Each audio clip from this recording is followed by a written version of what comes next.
I'm talking to you. Yeah. Yeah. So after you have to take off, then King and I will hang around and we'll talk about some updates and some other things. And I've got Steve here with me tonight too. So okay, guys. So DNI dropped a bombshell of declassified documents on Friday about the Russia hoax with a nice little cover memo, in which she is laying out pretty clearly a timeline for how the intelligence community's view of what happened in the 2016 election changed. Oh, surprise, surprise, after Donald Trump won the election. And she sent this over to DOJ, des- des- describing it, in her word, as a treasonous conspiracy. So this follows on the disclosure and referral to DOJ by John Ratcliffe a few weeks ago, uh, of documents over at CIA in which indicate that Brennan, the former CIA director, may not have been truthful when he testified to the Congress about CIA's position on that assessment that was done at President Obama's request after the 2016 election. Now, if anyone who follows me on Twitter probably knows, I have some doubts as to whether or not there is enough there for a false statements or perjury case before the Congress on John Brennan. Um, God bless John Ratcliffe for raising the issue and pointing out the contradictory statements. But as a defense lawyer, when I look at that, I think there's problems there for the government. But this is, to my larger point, this is now two um, of our intel agencies are now actually starting to surface hard documents, internal emails and other communications that support what those of us on the right in this corner of Twitter have been saying since the whole thing started blowing up in 2017, right? You guys want to comment generally before we talk about a few details? Well, yeah, I have, probably many people listening here. I have been a participant going back to probably 2018. I think before you and I really made much of an acquaintance, other than just exchanging messages on Twitter back when it was Yeah, Twitter. Lots of, and it was actually pre-Spaces, so at the time it right. was just a lot of long exchanged messages and Twitter threads on the subject matter. And then when Spaces became a thing in 2020 or 2021, lots of spaces covering various developments all begin, yeah, because we sort of became acquainted in the months before the Carter Page complaint Well, was even before, filed in the fall of yeah, 2020, right. and we knew each other by then because we collaborated on that for a short period of time. But that's you know Well, but before that, we had collaborated. You were my client on the filings we did, amicus briefs in right, support of Flynn. That was right, before that, right. right? And that's when Yeah. yeah. So had done a lot of reading and then the IG's report on the four FISAs laid out a lot of for the first time really got access to some actual materials from the FBI. But the CIA obviously was always more difficult to unearth Right. what exactly was going on behind the scenes of the CIA. And if you've been down this road a few times, you know that what you really need to get your hands on to figure out what everybody's thinking, in addition to what they're saying, both publicly and privately, are the communications, the exchanges of information between the parties involved.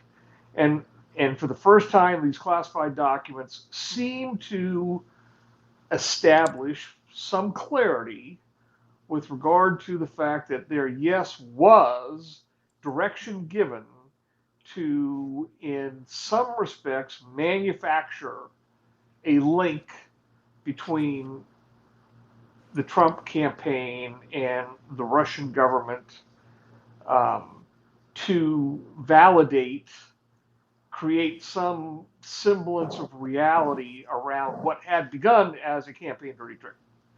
That, in effect, taking something that had been largely invented, or taking information out of context and mischaracterizing it, and then going from just creating a talking point or something for the press to cover, or to a certain degree, well, to a significant degree, in the fall of 2016, something for the FBI to investigate, and then have that reported on by the press as something real, turning it into something real through Right. manufacturing in a large degree an intelligence community product. It gets to the issue of the ICA published on December 30th, 2016, did in some measure invent a connection between the Russians and the Trump campaign to validate what was largely a fiction. Political narrative, a political Right. narrative of the Democrats. Yeah. Right. Turning it into Exactly. making it look like a matter of factual record when in That it was fact a real it wasn't thing. there. Right. Yeah. And they Right. acknowledged So and they acknowledged it wasn't there in some respects. Now, Andy McCarthy has an interesting column out today, you know, trying to poke a few holes in it. We can get into that in a minute. But yeah.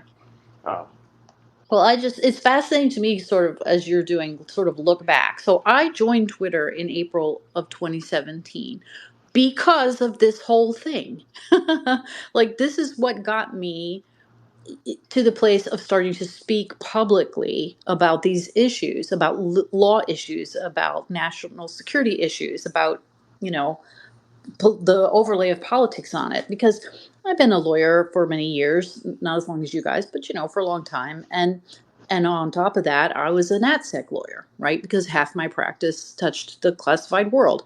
So, I never talked about my politics. I never talked about, any of that stuff outside of, whatever channel I was in at the time, right? Because it didn't help.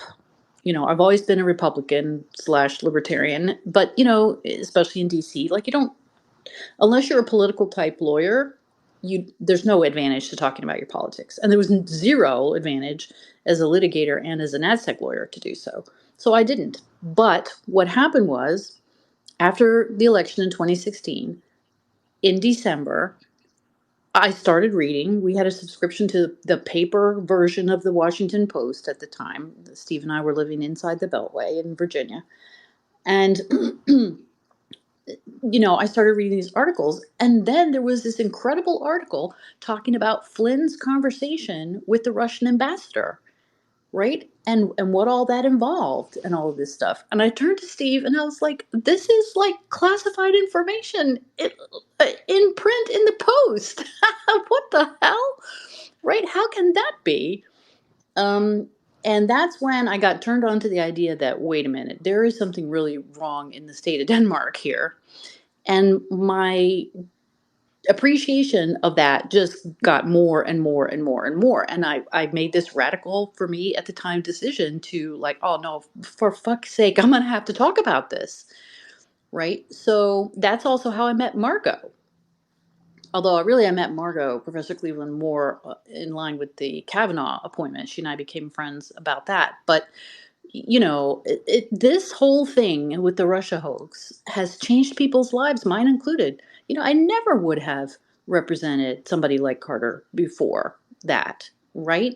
To sue the government, I would never have sued one of the agencies. I was representing their employees against them in employment cases, in security clearance cases, right? I couldn't afford to piss off the agency by suing them. That I wouldn't have been able to effectively represent the rest of my clients. So, to be publicly criticizing the courts, the agencies, and all this was just totally radical idea for me. But I was so radicalized by this thing, and it just got worse and worse, right? That then I ended up, as doing those amicus briefs to support General Flynn because that prosecution of him was outrageous. And I ended up, as you said, representing Carter for part of his case against the agencies because it was just so outrageous to me what happened. Um, and, so people say, well, you only started talking about this in 2017. I'm like, yeah, well, it only started, you know, in the fall of the year before, and I wasn't in a position to talk about it publicly, to talk publicly about these matters before that. So I kind of jumped in as soon as I could. But I started following all of these people in our corner of the internet over here, right? Um, all the usual suspects, who were getting all of this stuff right. And the mainstream media, of course, is going in totally the opposite direction, doubling down on, oh yeah, this is Russian interference, and it was like screaming into the void at the time. You guys, it was like, no, that makes no sense. That can't be.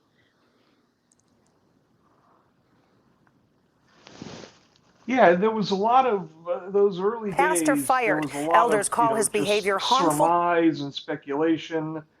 There were hints here and there that seemed to validate the path that the skeptics were going down, and there were pretty obvious political, beginning with the Strzok and Lisa Page text being released. There were pretty obvious politics at play with some of the federal actors involved that were hard to deny. I think it was, well, it wasn't Kleinsmith, but it was somebody. They had the in the early days of the Trump administration, the "Viva la Resistance" Yeah. emails from Yeah. FBI officials. Pretty obvious when, after 8 years of the Obama administration, the shock of having a Trump presidency in early 2017 caused a lot of people in the government to wear their politics on their sleeves and reveal themselves. And then, oh, by the way, they turned up in, you know, with meaningful roles in Crossfire Hurricane and the Right. investigation. Yeah. Once, and if we all, and I actually just went back and watched this, a few days ago, just kind of reacquaint myself with it. But remember, it was the famous "Who is the schoolgirl in the back of the Congress that nobody ever heard of," named Elise Stefanik, Right. who cornered Jim Comey and got him to admit that the FBI had been investigating, foreign counterintelligence involving uh, the campaign of a presidential candidate since the summer of 2016, and never reported it to Congress as required. Right. And this shows you what a dum dum Jim Comey is. He sat there, the stupid fool, and testified that, oh, the Bureau had this practice of briefing the members of Congress on these, very sensitive investigations once every quarter. And then Yeah, Elise Stefanik was like, well, Big Jim, that was 3 quarters ago. Why are you yeah, only hearing about it now from you? And he was like, well, because it was so sensitive. And she was like, didn't you just say that was the rule for sensitive investigations? And he just looked at her like, oh my God. yeah. And she was like a second termer, and Yeah, sitting she there. was nobody But from nowhere. Right. yeah, Yeah. but what I think a lot of people didn't realize or appreciate about her then, she had been a congressional staffer though for like Right. 4 terms, for somebody for 4 terms, so she knew how the place operated. Right. She knew what the rules were. Right. And I don't agree with her about everything, especially some free speech stuff, but she is not a dum dum. She's a smart chick. And so she totally, totally trapped him with his own words. It was perfect. And that was, and it began to unravel there. Yeah. When he had to admit that there was an active investigation of the president of the United States, that it's like, and I just remember that reaction. I've said this before, and this kind of goes into now, even that we see some of the intelligence community. I have said in the past, and I will say it again. Let's assume that the suspicions about Trump and Russia were correct. So what? He got elected. It's not up to the FBI and CIA to decide who the foreign enemies are. It's up to the president.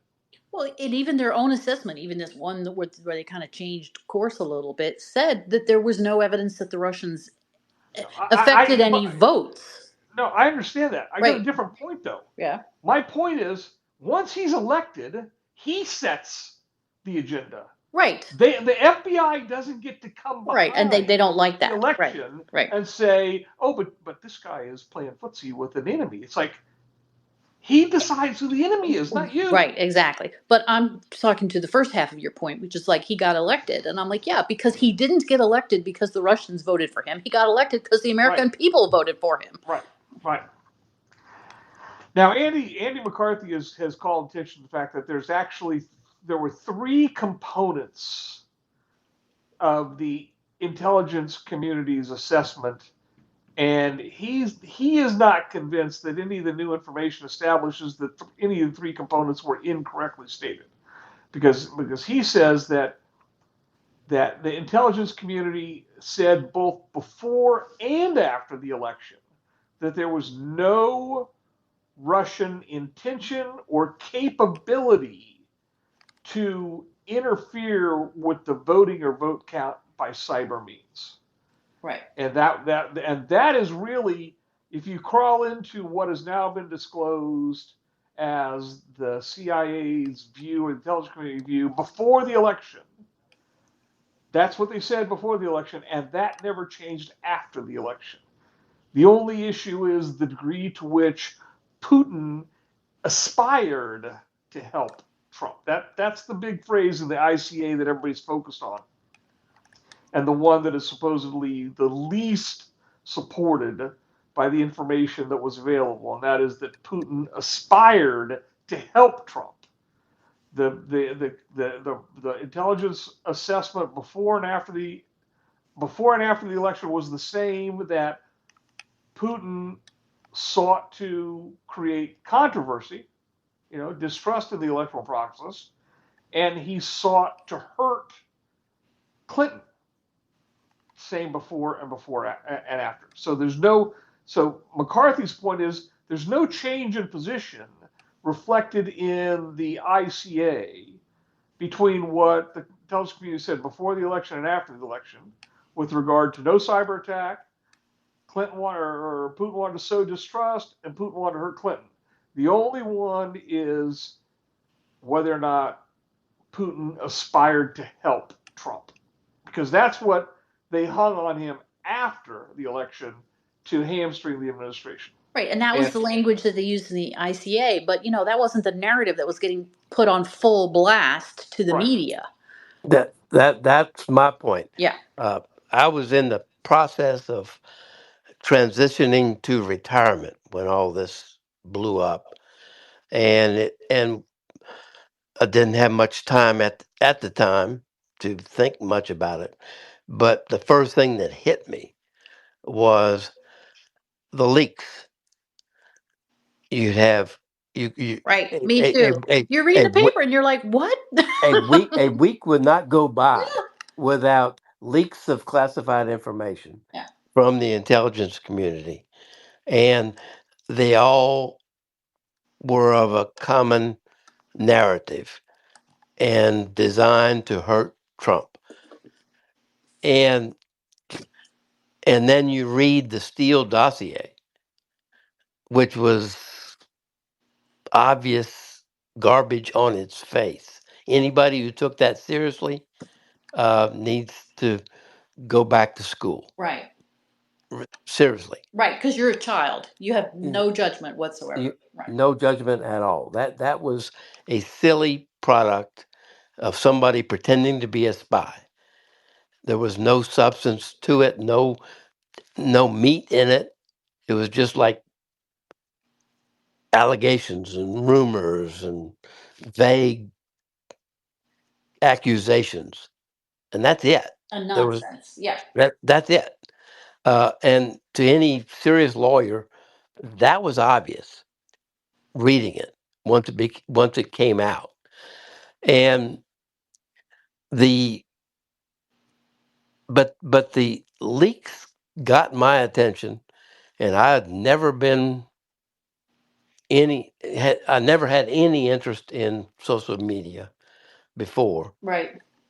but in early 2018 I couldn't stand it anymore. I had to jump in. Right. Um, by that time, my law school classmate and friend from way back then was the special counsel. Uh, and I started making calls and found out some things about his current medical condition, and I got concerned. So that's very cryptic. You want to elaborate on that, or can you not? Well, I'll quote Andy McCarthy. People who knew him uh, said at the time that he had lost his fastball. Right. We're talking about Bob Mueller. Bob Mueller. Yeah. We were friends in law school. Right. I mean, he was an institution in D.C. He was Oh, widely absolutely. regarded by Republicans Yes. as a strong voice for law enforcement, straight up guy. You know, the guy that testified about that special counsel's report in front of the Congress was unrecognizable to me as Bob Mueller. Me too. There was a story. I Yeah, knew him there back was. then, and I watched him on TV. It's been 20, 30 years since we talked, but I did watch him on TV, and that's no way, no how that is anywhere close to the man I knew way back when.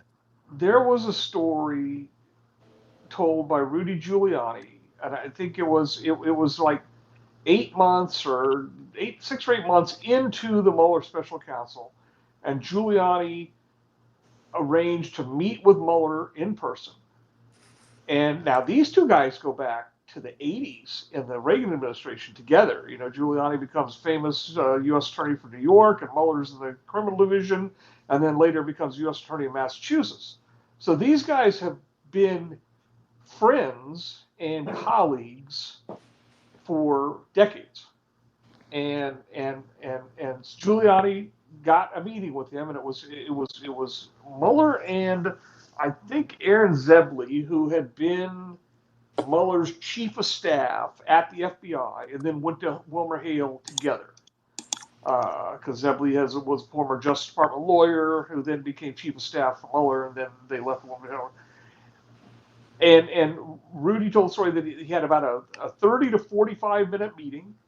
It was clear that Mueller did not have a firm grasp on what the investigation was about or what was being done in his name. He couldn't answer any kind of basic questions, couldn't carry on a conversation about any of the details of the allegations against Trump. And kind of Zebley kind of cut the meeting short, and everybody said goodbye.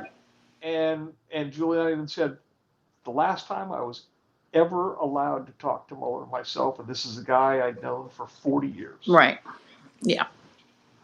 So before we go any farther, I want to give credit to a couple of folks because I mentioned them indirectly earlier. But you know, when I first got on Twitter, like I said, I had stuff I wanted to say because I knew I had some knowledge base that would be helpful to people. But I was also looking for other people who were they seeing the same thing I was. Was craziness, I thought. And two of the people that are we should definitely give credit to and that the country owes a debt of gratitude to on Twitter are Stephen McIntyre and Hans Monkey. I'm probably butchering Hans's last name. It's MahnCke. And I early on followed them and they followed me back. But, I was like, okay, I'm not the only one that's like, wait a minute, this is making zero sense. This can't be, and this can't be, and that's a crazy narrative. And what in the hell is going on?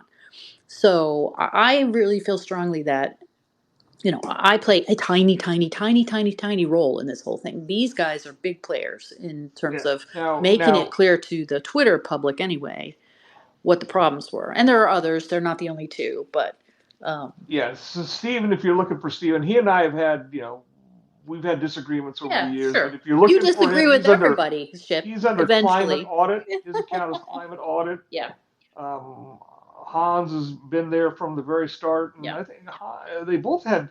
Well, I know Stephen had quite a bit of involvement in like pushing back on global warming. That's the climate right. audit. That's where Yeah, it comes that's from. why that's his handle. Yeah, Yeah, he's a scientist. He's not a lawyer. Hans is, I think, is actually a Canadian lawyer, if yeah, I'm not mistaken. I think so. I think But that's he right. was he had some kind of connection to who's the Russian that worked for Trump, and then supposedly he was the one that Danchenko supposedly had lunch with, but they never had lunch. Then it was Danchenko had made it Oh my up. God, now I can't think of his name. Sergey Yes. Million. Sergey Million. Milyan, Yeah. yeah. So I think Hans had a connection to Milyan because he had information about him. But if you remember, there was a couple of old accounts. One that was Mm-hmm. really helpful early on under the name of Undercover Huber. Undercover Huber. Yep. And he had great stuff, and then Yeah. he just sort of disappeared all at once and has never come back again. He was an insider somewhere. He had inside information. And then the other one who just dug out information just about better than anybody else was Technofog, Yes. who doesn't really do a lot of online posting that I see much anymore. He's got an expanding family. He married Yeah. he married a gal under the account, Tiger Lily. They Right. met online, got married. I think they have at least 2 or 3 kids now. Um, so and then Fools Nelson is another one Yes. that's been Yep. involved from the beginning, and Walkfire is another one's been involved since the beginning. And we all did so many of those spaces and other matters together on this subject matter, but I was more just sort of a kibitzer. They were digging out Right, information more than exactly. I They was were digging really out information. digging deep into it or whatever. And then I would weigh in on, okay, well, from a lawyer's point of view, here's where that might go, right? Undead Or Foya. Undead undead Foya for is you. another Yeah. one. It's just got a lot of stuff. Yeah. So these guys, I think, are going to end up with the favorable review of the history, the historical perspective, looking back, because without them to really take the time to point out all the problems and link up all that what the issues were and ever, I'm not sure if the political right would have been able to make as much out of it as they did, even when they were so stymied by the Dems under Biden. Well, one of the people that really deserves. This is a story that goes back. I mean, probably repeating history for many people listening, but Kash Patel Yeah, was just a staffer on yeah, the House, Intelligence Committee, and Devin Nunes had enough self-awareness that he wasn't a lawyer and that he was not the person to go behind closed doors and read classified material from the FBI because he wouldn't understand it. right. And he sent Trey Gowdy in his place, a former prosecutor, to do it. And then Trey Gowdy and Kash Patel, another former prosecutor, they were able to uncover the problems that they then put in the Nunez memo that eventually led to the four FISA IG report. And the four Yeah, FISA IG report, to me, kind of it broke the dam. right. I agree. Real information started coming out, validating some of the theories and hanging some meat on the bones of this was all cooked up. Right. And that's when I started being more vocal online about it too, because once I got my hand on those warrant applications, you and I have read a lot of government pleadings, right? I don't, thousands and thousands of them I've read. You've written probably more than I've read, but but you see there's a way that the government talks to the courts in their pleadings, and those warrant applications were crap. Terrible. They Yep. were awful. They used every technique I have ever seen the government use to lie to the court while giving themselves enough cover that they could claim later that it wasn't a lie. It was awful. And doing so in a forum where they never thought they'd be second guessed. Right. Well, because they hardly ever are second guessed, right? There's no defense counsel there. There's no even ombudsman to sort of play devil's advocate, which I think that the FISA court desperately needs. This is one of the reforms that I proposed in an article in the Federalist years ago. Because how those judges sit up there and think they're not being lied to by the government every day in those cases, I don't understand. Right? We don't use that one-sided approach anywhere else in our system because you don't get to the truth that way. So yeah. So, and I wanted to mention that specifically because some of the language in this sort of altered ICA part, and I agree with McCarthy that it's really the part that touches Trump that's different, that's changed. Well, that's the only thing that made any difference. They didn't need to change the other stuff, right? Um, so, but it's the same kind of weaselly language, this aspiring to and claiming that the ICA didn't really rely on the Steele dossier because it's only an annex, like an attachment, an attached document. But then the one footnote to the key judgment that Putin was aspiring to help Trump, the footnote takes you to that annex. Right. So, okay, technically you can say this is how John Brennan operates. Technically, he can say that the Steele dossier is not in the ICA, which is like super technically true, except you've referenced the summary of it in your footnote to the judgment where you say that Trump is in bed with Putin, basically. That's how weaselly they Yeah, fucking are. yeah. I have not. I got to say, I'm in the middle of writing something and I haven't gotten all of the details straightened out in my head yet. But I went back just a couple hours ago. I was looking back at the tradecraft Yeah. review that Ratcliffe had done a Yep. couple of weeks ago, Yep. and plugging in some timeline. Now we have dates when certain Yes. things happen. So now Yeah. you can compare the sequence of events as they unplayed. And at the same time, roughly the exact same time, if you remember, that McCabe and Comey were insisting that the Steele dossier be included. And there's a reference in there to that the FBI insisted that its participation, its agreement with the ICA hinged on the inclusion of the Steele dossier. That in other words, without that material, it was not going to participate in the ICA or it was going to dissent.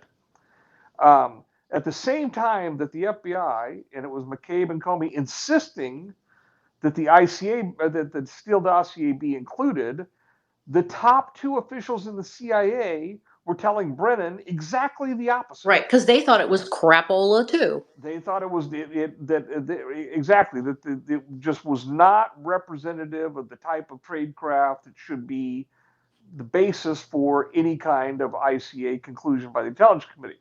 And Brennan ultimately sided with Comey and McCabe. Now, but what we also know now is that Comey and McCabe knew at that point when they were insisting that the Steele dossier be in the ICA, that their own people had relied on the Steele dossier. Right.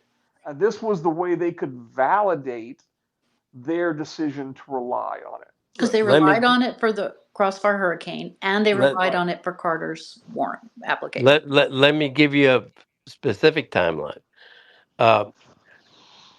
The Carter Page warrant was coming up for renewal. I think it was January 15th or thereabouts. Yeah.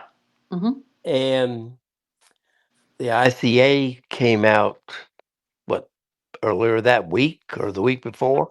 The ICA was December 30th, and Carter Page's renewal. The renewal would have been the 20th, because I think the original was October 20th. Yeah. Okay. So the first 90-day renewal was January. I think they renewed it in advance before the 20th, somewhere between the 15th and the 20th. It still relied upon allegations in the Steele dossier. Right, they had never corrected it. You're right. They never corrected it, and by that time, they knew who the primary source was. Steele's subsource, Danchenko, they knew. Right. And because they had interviewed him. They not only knew him. No, they interviewed him. They interviewed him a week and a half, 2 weeks later, after they renewed the 24th through the 27th of January. Right. But yeah. They knew once he was identified that he had an open case in 2012 for being, or it was earlier than that, 2008 or 2009, that there was an open case that he was a agent of Russian intelligence. That's where I was going. Yeah, they knew. Okay, Yeah. His record was he was under investigation for being a Russian agent, and they lost him. And they lost him. He allegedly went back to Russia, Except he but didn't. he didn't stay. Right. So, but they just He was working at Brookings, so Yeah, you can understand their confusion. right, exactly. I mean, and, you couldn't make this shit up. and then finally, after they had just renewed the warrant, they arranged to interview him and got him on record saying, "Yeah, I met my old buddies over drinks at the bar, and we gossiped, and And yucked it up. Right. we got drunk, and we we discussed rumors and made up shit, and that was the basis. That was the core basis of the dossier." My favorite part in the Eh, warrant applications is they go back to the fucking court and tell them, oh, we've now interviewed this dude and we find him to be very credible and reliable. Yeah, reliable and credible in telling you that Steele is full of crap. But they didn't tell the court that part. just well, Well, okay. So now let me add something in here because I've made this point many times, and so if anybody's never heard it before, everybody finds this fascinating. For intelligence purposes, all the all of the only thing, because remember, Steele is the informant that's relied upon in the first warrant. Right. For intelligence purposes, all Danchenko said that was meaningful to them was, yes, I told Steele those things. Whether what he said was true or untrue is irrelevant because what they were doing was validating Steele's reliability, that Steele had not made it up, that Steele actually had people telling him these things.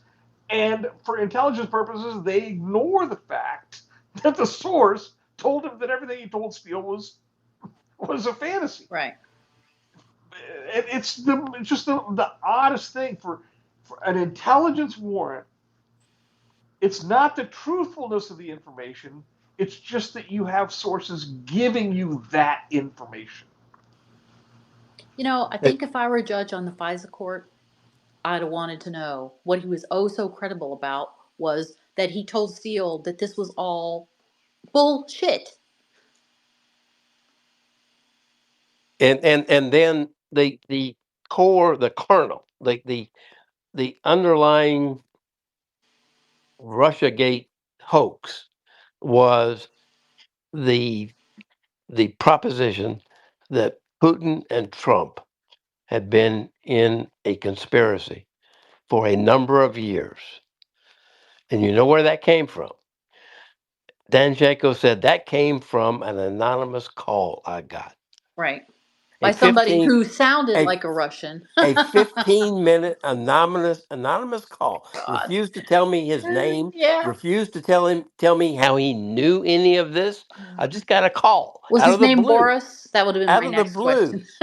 And and Or was it and Natasha? yeah, and he says, "I know who it was Oh, because I God. found on YouTube a video of Sergei Milian talking, and it sounded like his Oh, voice." yeah. Because And I remembered exactly what he sounded like. he didn't tell us when he got the video, when he looked at the video. That's not in the record. Nobody asked him that question, by the way. But he says, that's I knew it was Milian that was telling me all these secrets. He had no idea how Milian would know all these secrets. How would Milian know there was a secret conspiracy between Trump and Putin going back years?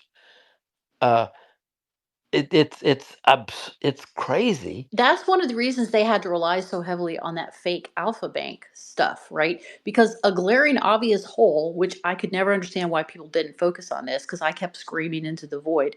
Where are the communications, right? If Trump has this backdoor channel with Putin, where's the communications channel? Well, back to Danchenko. He never met in his life Sergei Milian, Right, and that's what he was prosecuted right. for telling that lie. But it did it raise a red flag to Steele? Did it raise a red flag for the FBI that they're Russian subsource, has no idea who he's talking to Right. or where the information came from. Right. But there it is Or how as reliable the that as might the be. as the as Right. the core basis of this whole conspiracy theory. This is why McCarthy was so disgusted. I used to read a lot of his stuff. I don't have as much time for it now because he would always put it this way: there's no such thing as vicarious credibility. Right? Like Steele's credibility doesn't give credibility to the people that are giving him information. But the way they pitched it to the FISA court, they, bulked up that Steele was a UK guy, right? And had done work with the Bureau before, and then that, international soccer thing and blah, blah, blah, blah, blah. Well, good fucking, toe nuts for him, but what does that tell you about whether these other people are reliable? It tells Well, you fuck and all. part of that though is that none of that was true. Yeah. That he had not provided any I substantive, know. cooperation on the FISA or the FIFA investigation into corruption, and that the FBI agent that provided that information largely invented it. Right. I mean, if you really read those warrants now with the information we have now, there's lie after lie after lie in them. It's almost all in the footnotes. Um, And but don't forget the FBI offered Steele, what was it, $1 million in October 2016. $1 million if he could provide evidence confirming anything he had in the whole dossier. He right. didn't. He did not earn his $1 million. He No. could not. Something I was looking for today, and I'll dig it up when I have more time tomorrow. But remember that in this, and you and I talked about this, Leslie, in this same time frame, around the election. I can't remember exactly which side of the election was on, but the supervisory special agent wanted to do an enhanced review of Steele's credibility, Right. and Strzok canceled it, Right. and that's in the same time frame, either Because they just couldn't after the have election, that. Right. So right? yeah, that wasn't going to hold up. If like Chip, if you and I had been doing this, if we'd been the supervisors at FBI or DOJ, or if I'd been on the FISA court, this whole thing would have fucking fallen apart because I would have been like, where are you getting this? Yeah. Now Uh, okay. So I've only got a few minutes here, and then I'm gonna have to Yeah. wrap it up. But um, it wasn't until I actually saw documents where it looked like, intentional, deceitful action was taken with regard to government records to perpetuate this effort into the Trump administration, and then the appointment of Mueller, and then more, sort of It just kept morphing then into the bad next faith, thing. Yeah. bad faith. Then the Mueller. I think I'm confident the Mueller people figured out that the existing Crossfire Hurricane is going nowhere. Right. They're all dead ends. Ship. Nothing's going to happen. So then they shift it to an obstruction investigation, which keeps it going another year. Right. Okay. Then I haven't quite gotten my head around this idea yet.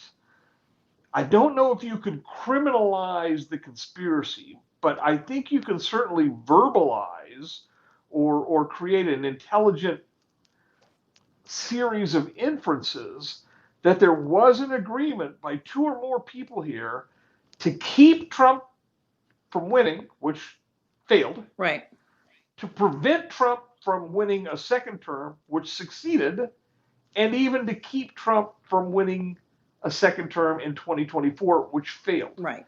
Now, first of all, can you describe that conspiracy in the context of a federal crime? Right. You and I are on the same page. We're coming at it from different places, but I had the same epiphany after this drop from Tulsi Gabbard on Friday, which is there actually was a conspiracy. I wasn't sure whether there was before or not, right? Because I've said many times, I don't really believe in conspiracies.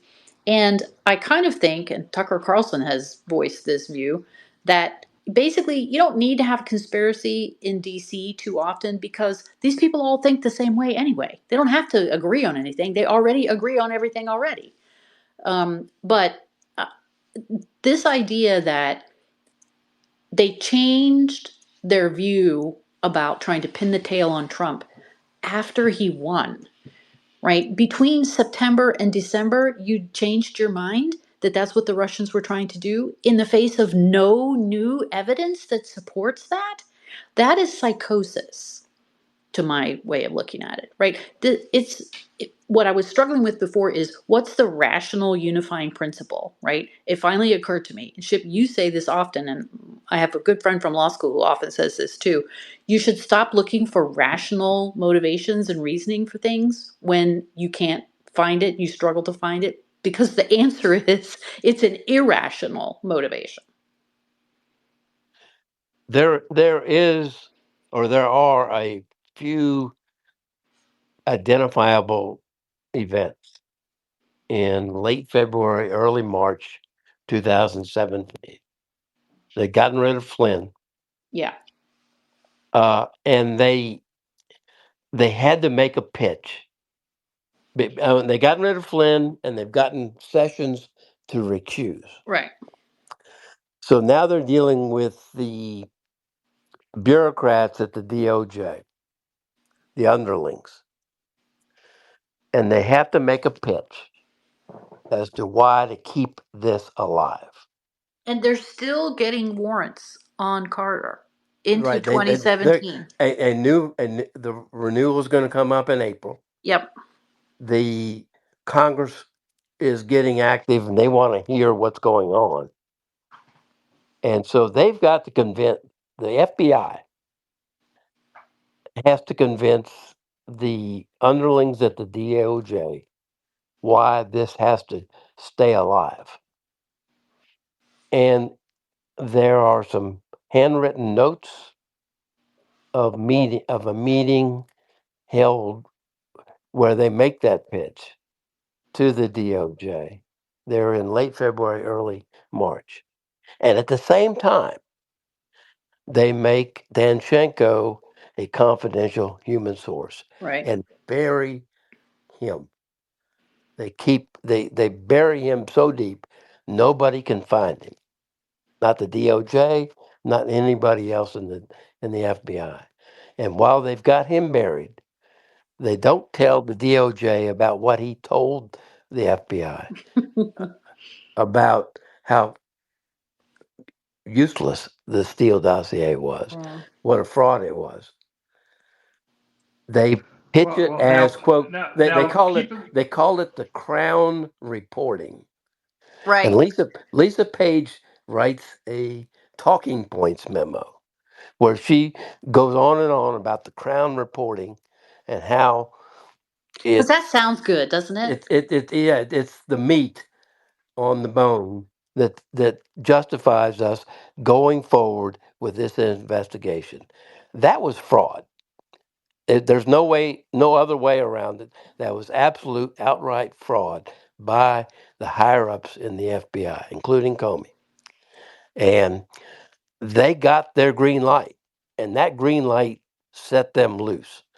And Ship, you're right. It they at some point they recognized there's probably nothing at the end of that rainbow, so they tried to set up Trump for an obstruction of justice claim, which they pulled when he fired Comey. And they from that point forward they tried a rerun of Watergate. And then they It- later tried the rerun of Clinton. I mean, it's like yeah. this is why I'm describing it. In my mind, I see this and I think, you know what? This is not rational.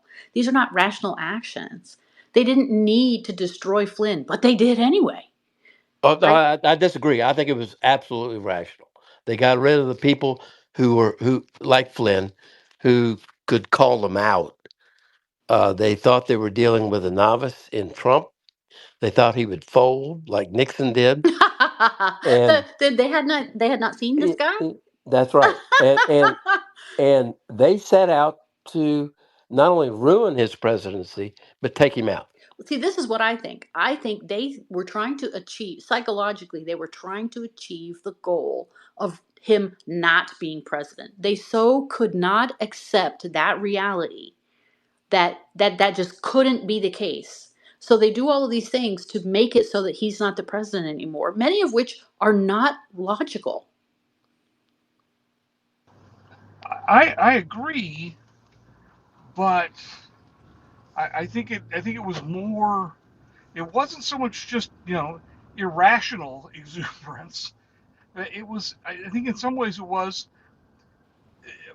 with members of the Obama administration remaining involved behind the scenes and the resistance still in the government, Yeah. essentially saying we can't let him undo what we've started. So we need to, in effect, kneecap his administration by keeping it constantly on the defense with the lawfare that was waged against it in the form of the special counsel. And they were able to do it until the midterm elections, Yeah. Republican out, and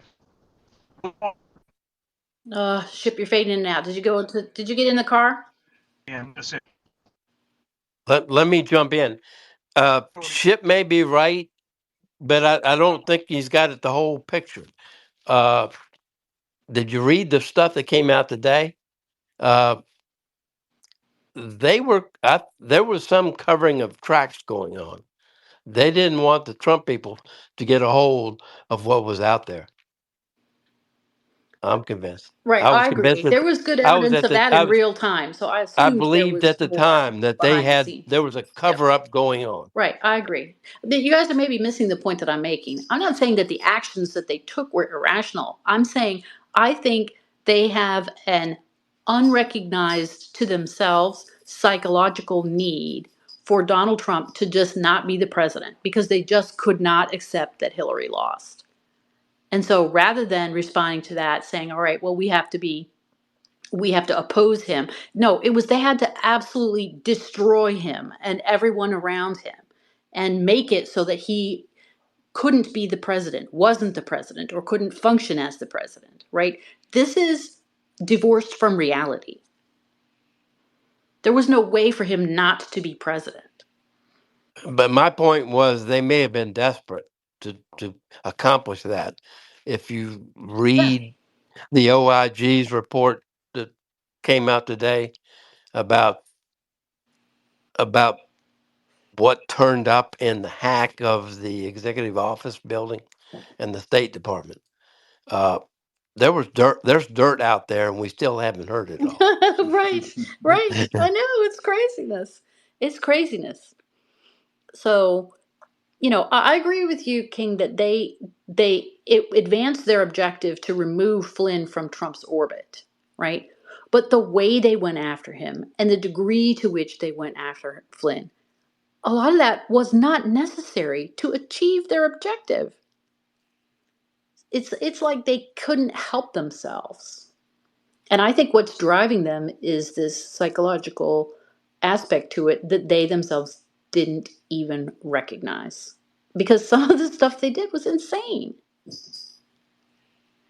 Sally Yates being insubordinate to Trump in like the first week or whatever of his presidency, right? That was outrageous. Uh, it was, but there was a common attitude. And I'm not surprised by it. But It's like it unleashed them to do things that they would never otherwise have done, though. Do you know what I'm saying?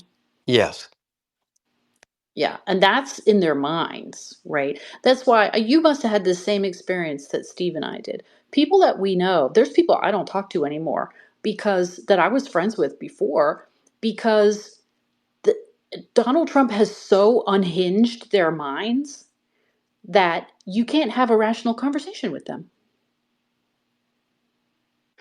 I've experienced some of that, but law school classmates, we kind of Hmm. you know we're on all kinds of different political Yeah. ends, but we've remained friends. Uh, what they did with Bob Mueller, Hmm. I'm not sure I can forgive any of them because Right. they used that Oh, man. they did. They used him. badly. I absolutely agree with used. you. Right, right. That's But elder yeah, abuse. we were up here, well, we were up there, and in the thick of it. And I knew a lot of people at various agencies and a lot of lawyers, government and civilian lawyers, private lawyers. And, just people whose judgment I respected lost their minds about this guy. It was just astonishing to me. So, well, we've gone an hour on that. So, and we've lost Ship. So, why don't we turn to the updates on the more current cases? We can maybe another night, the three of us, pick apart a little bit some of the details of the stuff that's coming out from Tulsi Gabbard. Um, are you interested, King, at all in the stuff on Martin Luther King? It's sort of in a I, similar vein to the I'm JFK. I'm very interested for absolutely, but I have not. I jumped into Mm. some of the documents Yeah. that got released today, and the first four I looked at had to do with JFK. Aha. So it's hit or miss as to what you find. Yeah. Well, it's a You, lot of documents. I think they said 230,000 files on Martin Luther King. So that's going to take you a while to wade through, my friend. that is true. Okay, well, let's talk about these other cases. So, and the first one is this National Guard case. So, did you have a chance to skim those pleadings and stuff I sent you? I skimmed them. Mhm. I I don't know what to make of them. I can't tell you whether the court is going to even read it all. Yeah.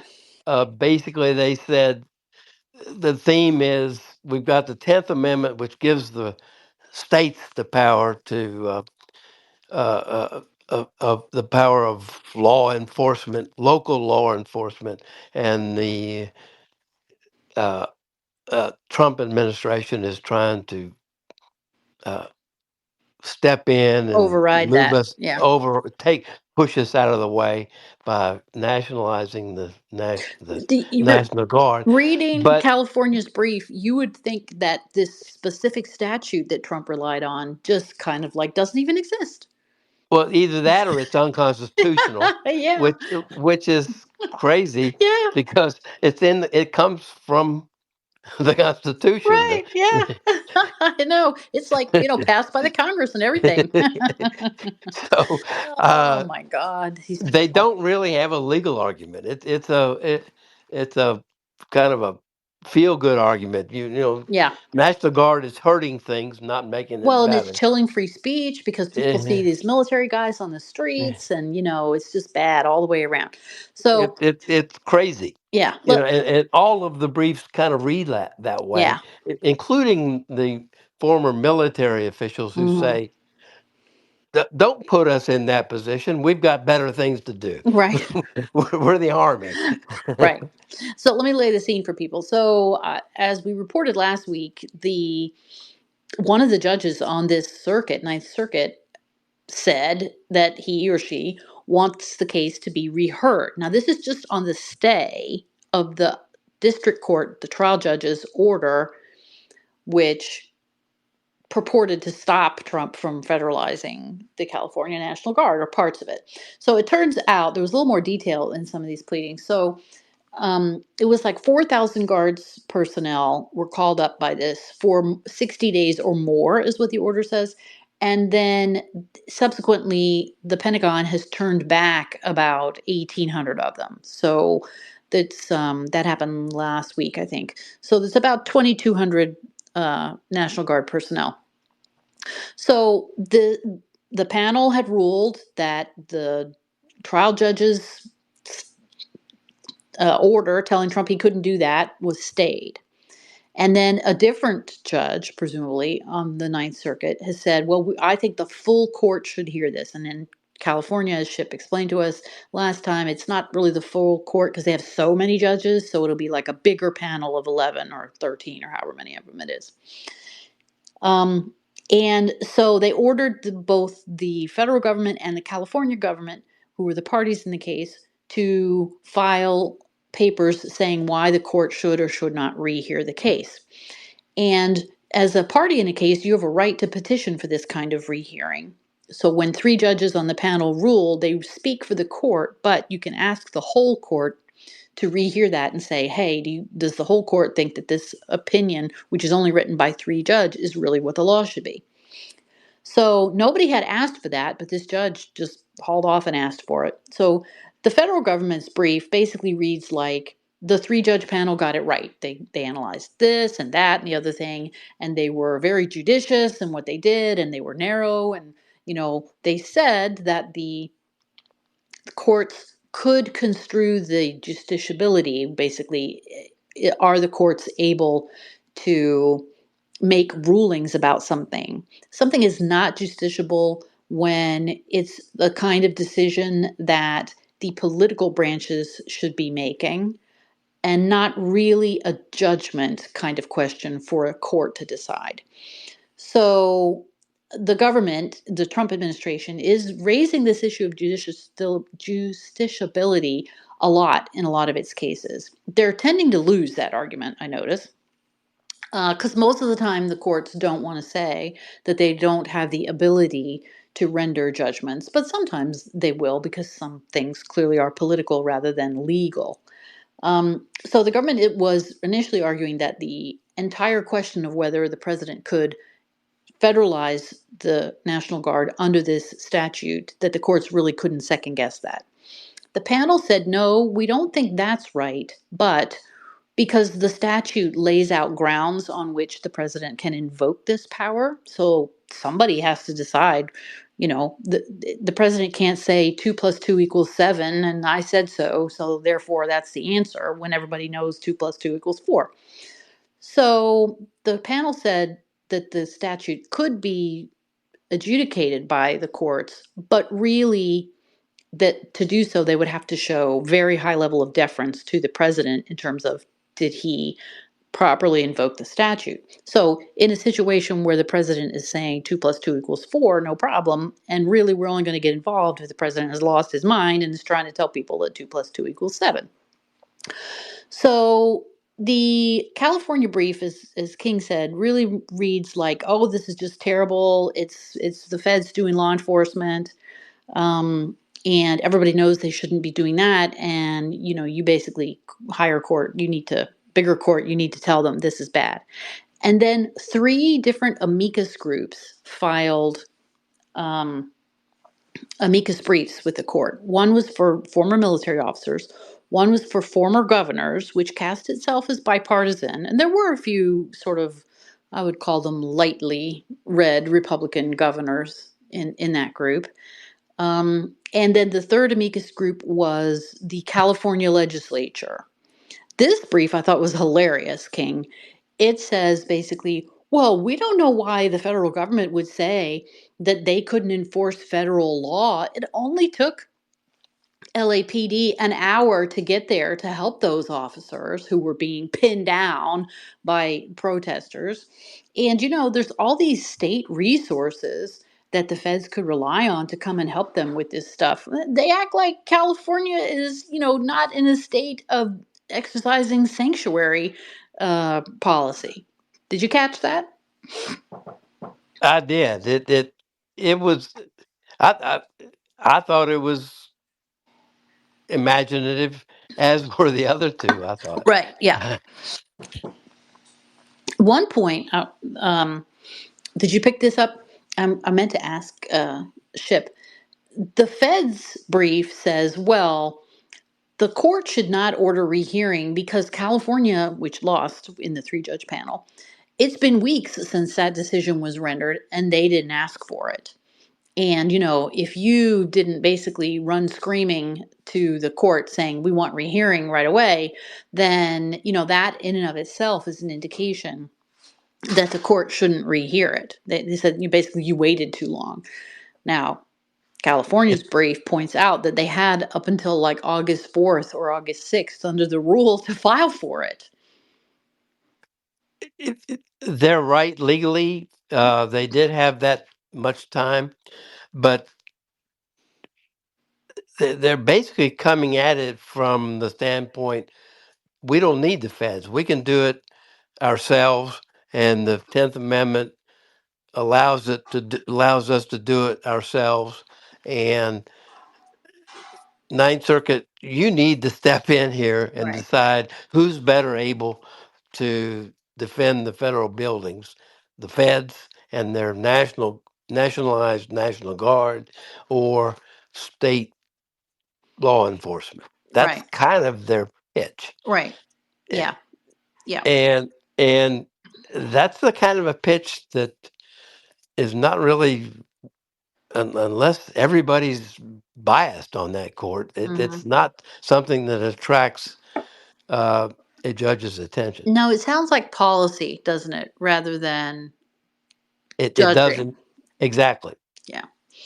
So, okay. Well, so they've filed everything, but the court has not ruled yet on whether they're going to grant the rehearing or not.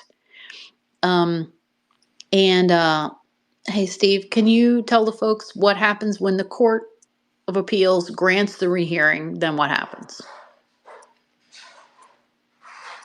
Well, they may or may not ask for additional briefing, and then typically they'll have re-argument, and they'll issue a decision. Right. So it's kind of like starting over again. Um, a lot of times they do want new briefs, but they don't have to take them. I thought this point about, well, you waited too long to file, or you weren't, California wasn't going to file. I thought that was interesting because all the lawyers on the brief for the government are DOJ lawyers.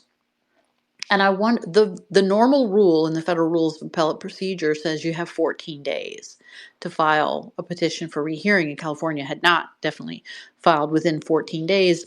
And I wondered if that sort of influenced this argument about, well, so much time has gone by. If California was really serious about needing for a rehearing, they would have filed before now. Because the local rules in various places extend that 14 days. Like in DC, it's 30 days and it's 45 if the federal government is a party in the case. So I kind of thought that looks like a Washington, DC lawyer's argument that might not sound so correct to courts of appeals in other parts of the country. King, what did you think of that? I didn't think much of it. They think uh, it's a technical argument. Maybe a judge or two might seize on it, Yeah, but I think the underlying issue is kind of black and white. yeah, Do we as a court want to jump into this morass at right, this point, and decide to basically legislate how far the federal government can go in using the National Guard? Because the statute allows it, the Constitution allows it. The issue is a degree. How bad do things have to get right, before the feds can come in and bring peace? right. Okay. So the next case we wanted to talk about was the standing order case. This is being litigated in Maryland. And when we last were together, the government had moved for preliminary injunction to say that that standing order, which allows for an automatic stay for immigrant cases where they file for habeas, and the government is saying that this is, unlawful, that it's this automatic stay without even hearing from the government first is all kinds of wrong. And they're right, it is all kinds of wrong. The question really is going to be, is the standing order itself an improper way of trying to go about doing what's effectively a temporary restraining order? So the government moved promptly for a preliminary injunction. Now, the lawyers who are defending technically the judges, the chief judge and all the judges and the clerk of the court in this case, are very, very good lawyers. As we discussed before, it's Paul Clement's firm. And they have then turned around. They oppose the preliminary injunction, of course, but they've also moved to dismiss the case. And they're raising a whole bunch of issues about that. They filed that today, actually. And the government, the DOJ's reply on that is not due until the 28th. And then the judge is going to hold a hearing on that on August 13th. So what I want to do, King, I sent you guys the paper that was filed today, the Paul Clement's motion to dismiss. And I think once that all finally gets fully briefed, we should have a spaces just on this and go over the arguments because I think they're very interesting. I have not read it yet, hadn't had a chance, but Steve convinced me last time we talked that the president is all in favor of doing it the way the government did. Does the defense have a different argument, or are they trying to get cases overruled, or what? By the defense, you mean The judges. the judges? Well, it's a whole panoply of different stuff, but they are more technical, different arguments from their opposition to the preliminary injunction. So it's like a whole smorgasbord of stuff. So that's what I'm saying. I think we should, rather than trying to talk about the merits of it tonight, I just wanted to tell people, look, there's multiple broadsides going back and forth at this point, but they're not finished yet. They're not, the last pleading is due next week on that, and then the judge will hold a hearing. So I think once we get that final pleading, which is going to be from DOJ, although there'll be more pleadings now that they've moved to dismiss, the government will oppose that for sure. Then we can probably do a one spaces just on this and go over all of these interesting arguments in advance of the judge's hearing, which is in the middle of August.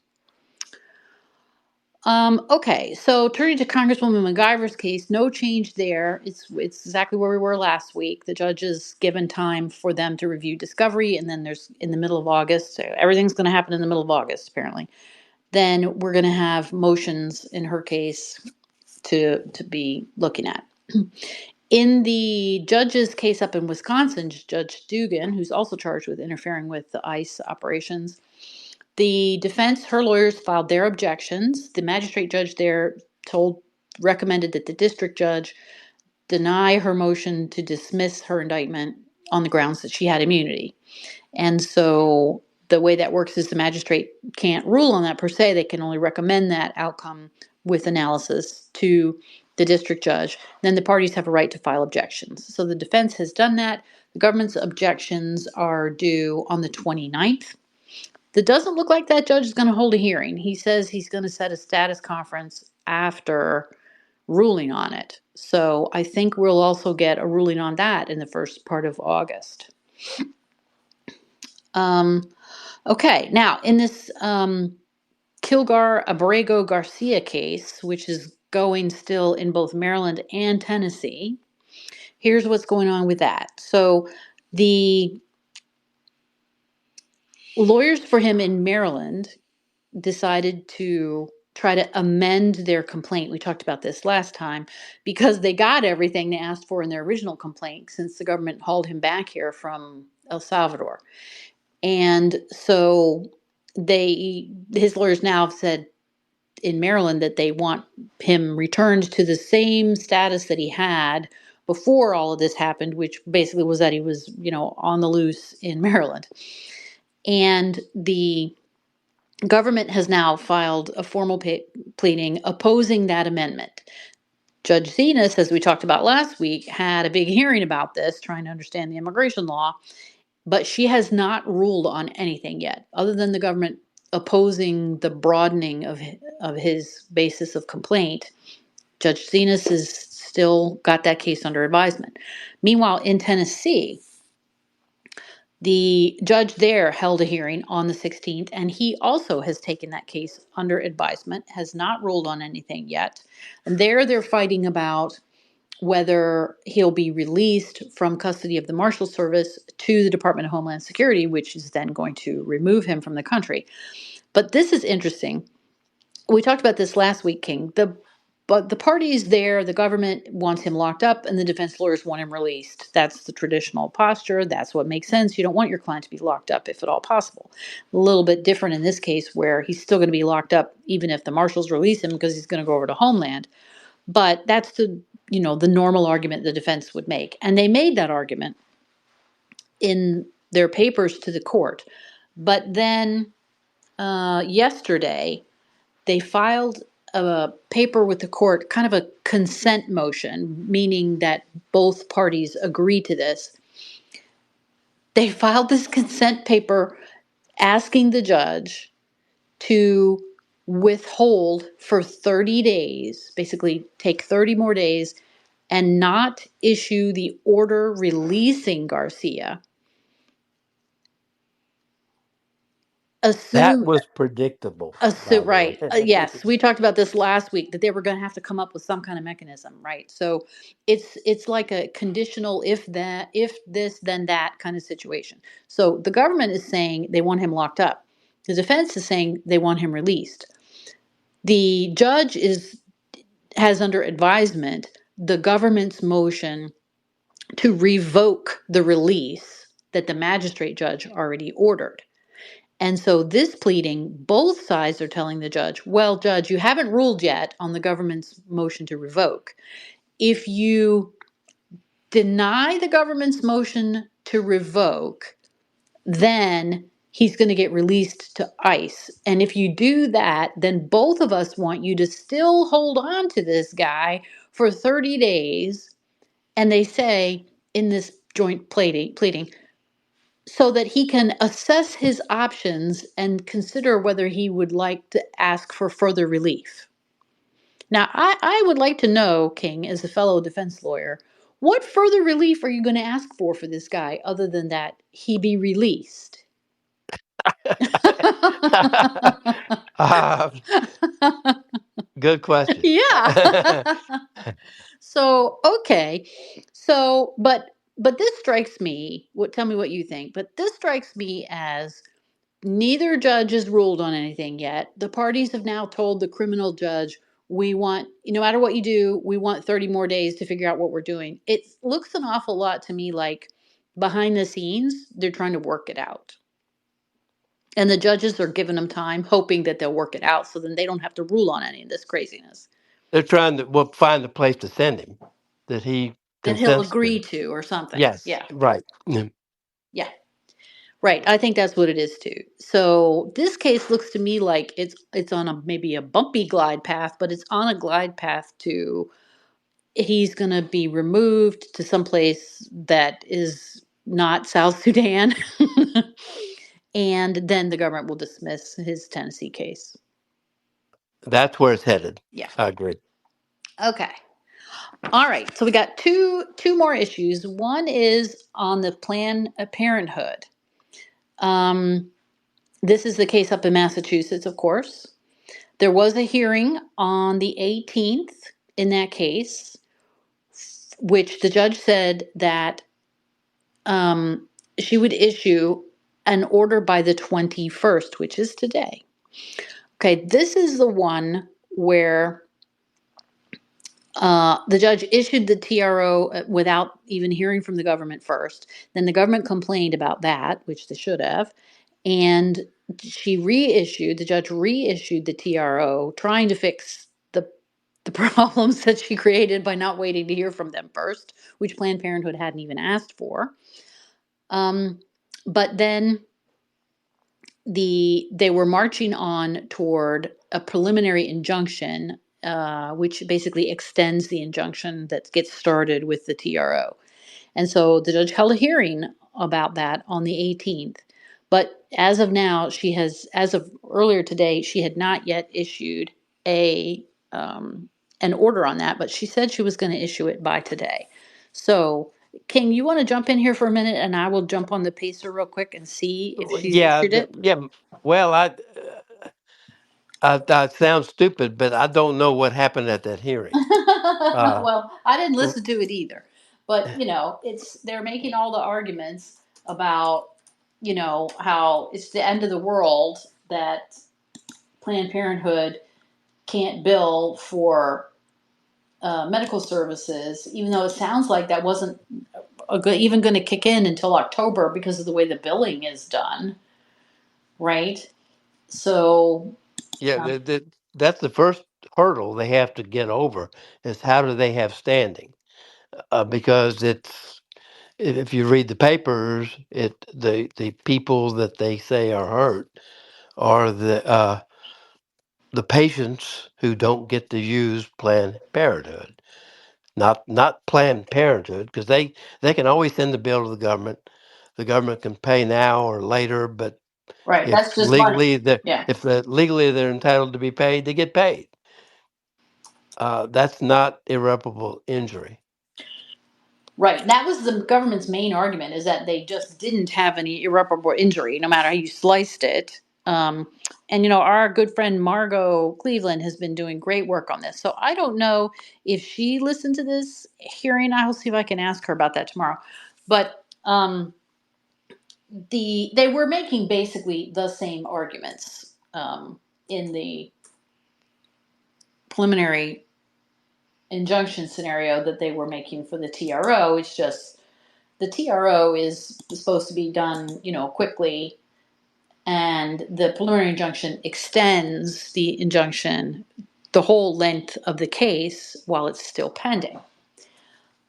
So what I found odd is that it still is supposed to be emergency relief, right? But this judge, having extended her TRO for 14 days, then decides that she can't make a decision on the preliminary injunction and she needs another 3 days to do that. So it doesn't look like they have to be in much of a hell of a hurry to me.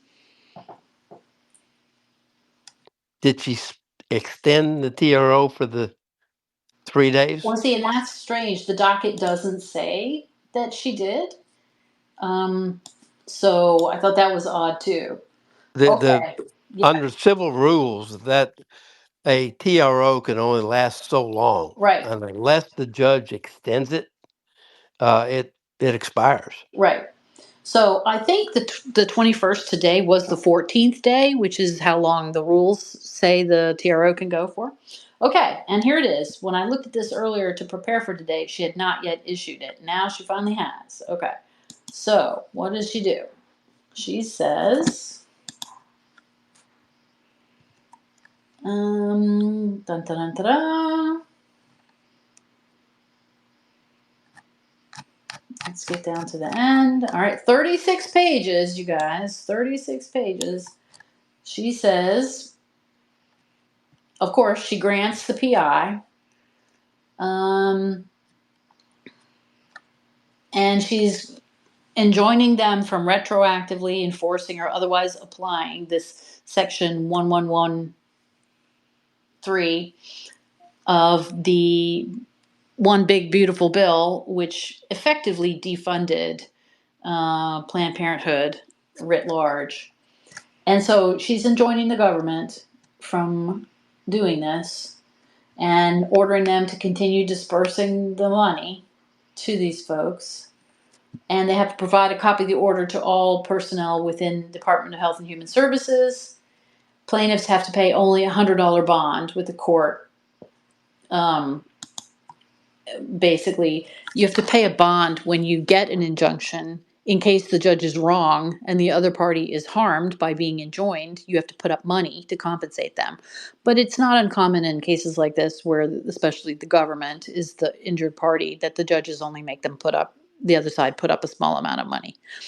So, right. So, unsurprisingly, she has doubled down and issued this preliminary injunction. And the government can appeal this. And we will see. They haven't done that as of tonight. And so, I'll go through this. We can maybe talk about it next week, whether we think that this will Yeah. hold up. Because Send me a copy and I'll read it too. yeah. We can talk about it next week. Yeah, it doesn't have the technical problems that TRO did, where she just hauled off and granted it without following any of the rules. Well, that's a problem with TROs. If if the court doesn't follow the rules, but it doesn't last very long, and they substitute or replace it with a preliminary injunction before it expires, it makes all your technical arguments moot, really. Right. Yeah, exactly. So, we'll see what the government does now. Okay, then the last case that I want to talk about tonight is this birthright citizenship case, which is still pending in Maryland. So, this is the one where the Supremes issued an order where they stayed the order of the district court, which had enjoined the president's executive order setting forth a different way for doing, establishing or affording, according, or not sure exactly what the right verb is, for demonstrating that someone is a citizen if they're born here and their parents have less than full citizenship status, let's say, although permanent residence status also seems to be okay as I read Trump's executive order. So it's people who are born here where their parents may have, let's say, less than full rights of residency in the US. And so that case, although it went all the way to the Supreme Court, it was only really about the stay that the trial judge issued, basically telling the government they couldn't even begin to implement that at all. The order itself has a built-in, it doesn't go into effect until 30 days after the government issues notices, and of course they have to put out guidance. So the case is back down to the district judge, and because of what the Supremes ruled on, the injunction couldn't be universal. So the judge there had issued one of these injunctions that applied to people, even people who weren't before the court. And I'm not going to go down that road again. But because of the way the Supremes ruled on that issue, these plaintiffs promptly filed a motion to be certified as a class of people. And we will talk about this when the briefing on that is full. But Ship and I have both said on Twitter, King, what's your view on this? That this kind of thing, it probably can be properly certified as a class. That's probably the best case for a class disposition. Uh, the birthright citizenship. You could end up with subclasses with class A and B and C with different characteristics, but in the end, it's best decided on the basis of a class. Right. Yeah. So it was a good vehicle for the Trump administration to say that the universal injunction is not an appropriate tool for the district courts, and that the courts shouldn't just be willy-nilly gravitating to that. But in this particular case, the class certification probably is the appropriate vehicle. We'll see. I mean, they still have to jump through the hoops, and they haven't even done that. They filed a motion for the certification. The government has opposed that, and the plaintiffs have replied on it.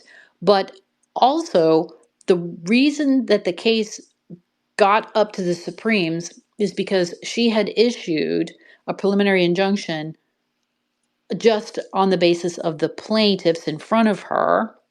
She had made it universal, but the government had appealed that, and that is still on appeal up in the Fourth Circuit.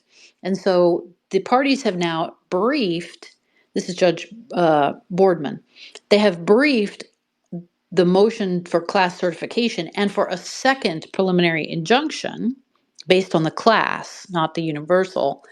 And they've briefed all of that. And the judge has not yet ruled on the class certification.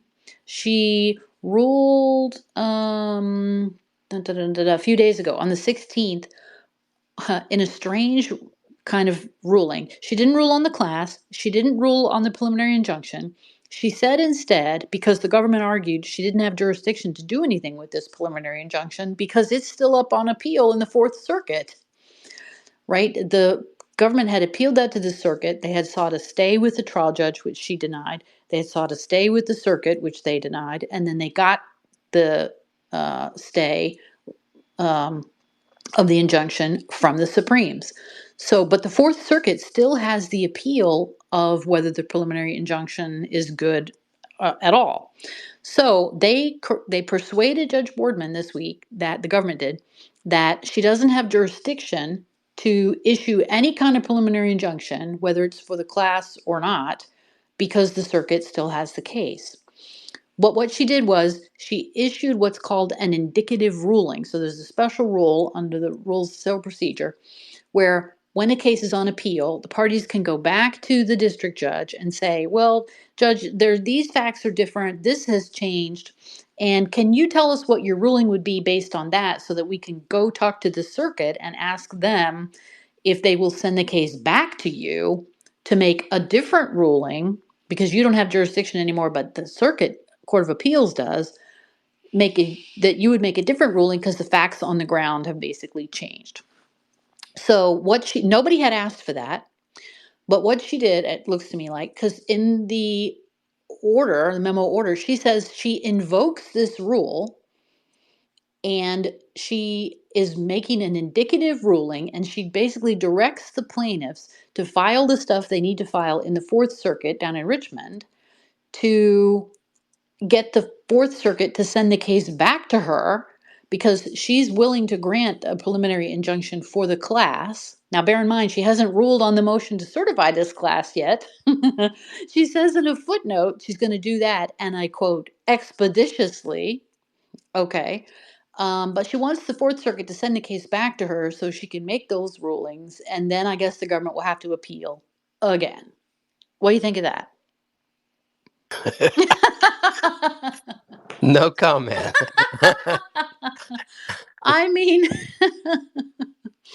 I mean, it's astonishing to me, these things. The judges just invoking stuff that nobody asks for. This is like the third example of it, right? So the judge up in the Planned Parenthood case gives a no notice TRO, which Planned Parenthood didn't ask for. The Ninth Circuit judge has asked for opinions, briefings on rehearing, which nobody had asked for. And now this judge is giving an indicative ruling, which nobody had asked for.